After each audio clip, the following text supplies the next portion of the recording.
தற்போது நெல்லை மாவட்டத்தில் ஏற்பட்ட பாதிப்பு குறித்த அண்மை தகவலை பார்த்து கொண்டிருக்கிறோம்.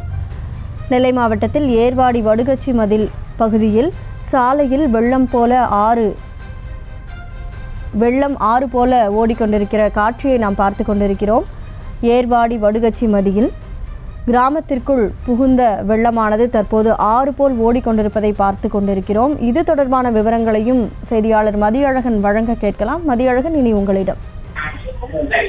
நெல்லை மாவட்டம் ஏர்வாடி அருகே இருக்கக்கூடிய வடுகச்சி மதில் கிராமத்திற்குள் தற்பொழுது மழை நீரானது புகுந்திருக்கிறது. கண்மாய் நிரம்பியதை அடுத்து அந்த வெள்ள நீரானது தற்பொழுது கிராமத்திற்குள் புக தொடங்கி இருக்கிறது.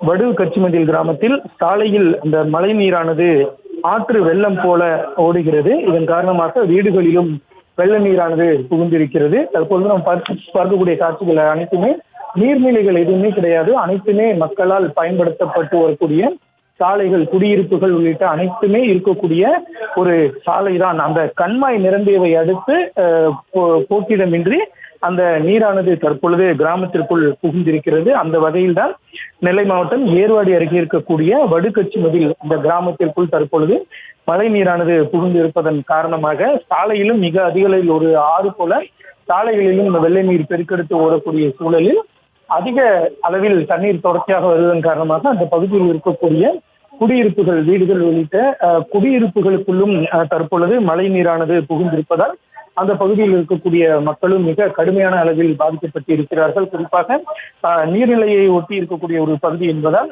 அந்த தண்ணீரினுடைய அளவும் மிக அதிக அளவில் இருக்கிறது. இதன் காரணமாக பொதுமக்கள் அங்கிருந்து வெளியேற தொடங்கி இருக்கிறார்கள். அவர்களை மீட்கும் பணியானது தொடர்ச்சியாக நடைபெற்று வருகிறது.